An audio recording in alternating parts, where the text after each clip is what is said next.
Back to my another video.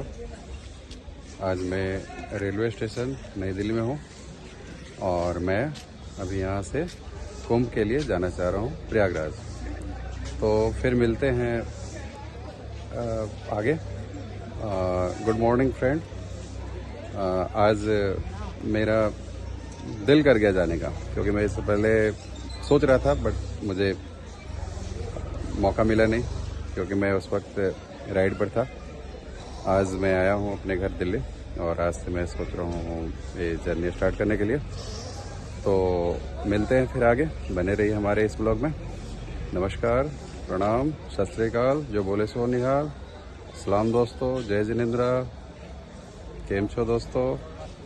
तो बने रहें हमारे इस ब्लॉग में। तो गाइज मैं ट्रेन में बैठ गया हूँ और आओ हम लोग जानते हैं कि कुंभ की पौराणिक कथा क्या है, मान्यता क्या है और कुंभ कैसे स्टार्ट हुआ। कुंभ होता क्या है? कुंभ मीन्स घड़ा होता है दोस्तों।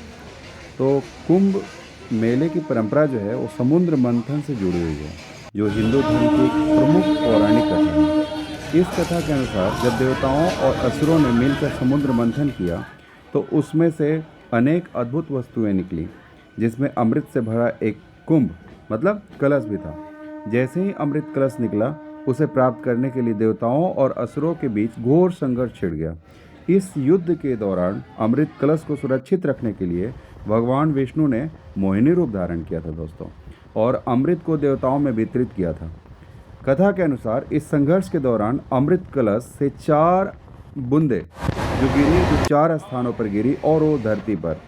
और वो जो जगह है, वो जो पवित्र जगह है, वो पहला प्रयागराज है, जो इलाहाबाद पुराना नाम है दोस्तों, जहाँ गंगा, यमुना और अदृश्य सरस्वती का संगम होता है। बोले तो अदृश्य कलयुग में और बाकी तीनों युग में वो दृश्य होता है। सेकंड हरिद्वार, जो उत्तराखंड में है, जहाँ गंगा पर्वतों से उतरकर मैदानों में प्रवेश करती हैं।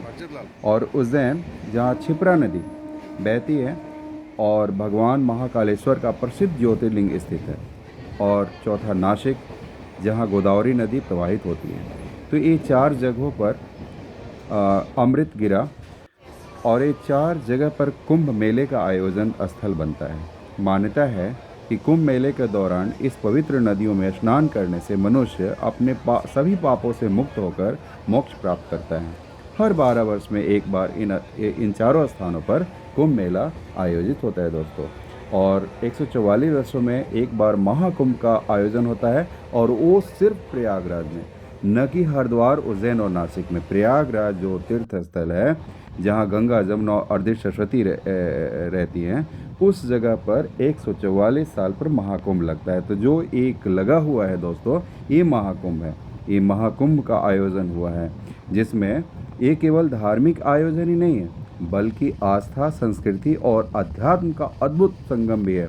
जैसे नदियों का संगम है, वैसे ही जहाँ लाखों श्रद्धालु और संत एकत्रित होते हैं। गैस, अमृत और ग्रहों की भूमिका हुई है इसमें।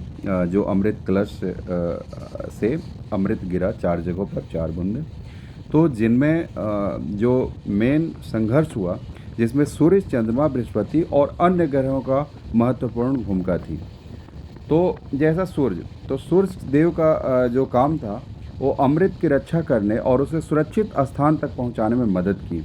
वे अमृत कलश को अपनी तेजस्विता और शक्ति से सुरक्षित रखते थे, ताकि असुर उसे प्राप्त न कर सकें। जब असुरों ने अमृतपान का प्रयास किया, तब सूर्य ने उनकी पहचान कर ली और भगवान विष्णु को सचेत किया।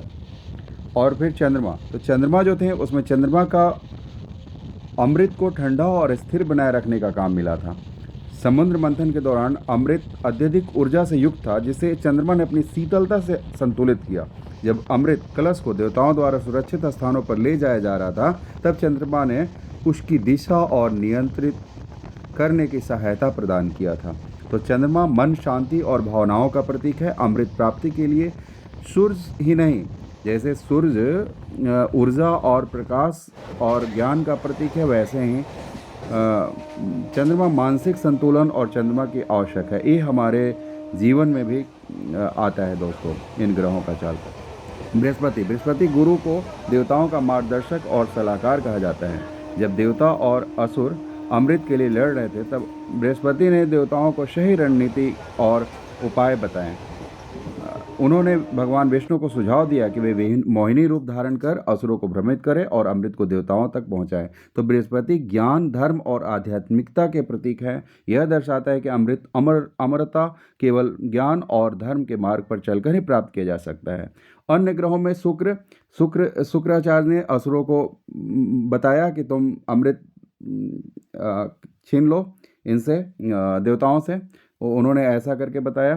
तो यह दिखता है कि यदि ज्ञान बृहस्पति धर्म के मार्ग पर हो तो अमृत देवताओं को मिलता है, तो लेकिन यदि ज्ञान अधर्म के साथ हो तो वह विनाशकारी हो सकता है। ये शुक्र का मैं बता रहा हूँ दोस्तों। अब राहु और केतु दोनों अमृत की चोरी कर रहे थे। जब भगवान विष्णु ने मोहिनी रूप में देवताओं को अमृत पिला रहे थे, तब राहु नामक असुर ने चंद्रमा और सूर्य का रूप धारण कर अमृत पी लिया। सूर्य और चंद्रमा के ने इस धोखे को देख लिया और भगवान विष्णु को इसकी सूचना दी।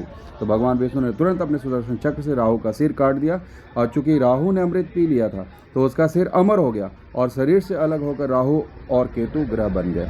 तो यह कथा बताती है कि अधर्म से अमृत प्राप्त करने का प्रयास हमेशा विफल होगा। अमृत से संबंधित ग्रहों का ज्योतिषी चाल भी है दोस्तों। जैसे सूर्य आत्मा की शक्ति और आत्मज्ञान का प्रतीक है, चंद्रमा मानसिक संतुलन और भावनाओं की शीतलता का, तो बृहस्पति ज्ञान, धर्म और गुरु की मार्गदर्शन, और शुक्र भौतिक सुख, भटकाव और असुरों की रणनीति, राहु छल कपट और भटकाव की प्रवृत्ति, और केतु मोक्ष और आध्यात्मिकता। तो ये है दोस्तों कि समुद्र मंथन की यह जो कथा है, या जो मैं भी कह रहा हूँ दोस्तों, ये केवल पौराणिक घटना नहीं है, बल्कि ग्रहों और मानवीय गुणों का प्रतीकात्मक रूप है। यह हमें सिखाती है कि अमृत आध्यात्मिक ज्ञान प्राप्त करने के लिए सूर्य की तेजस्विता, चंद्रमा की शांति, बृहस्पति का ज्ञान और धर्म का मार्गदर्शन आवश्यक है। जो लोग राहु छल के मार्ग पर चलते हैं वे सत्य और अमृत से वंचित रह जाते हैं दोस्तों। गाइज, मिलते हैं अगले वीडियो में। आप देख रहे हो कितनी ज़्यादा भीड़ है यहाँ।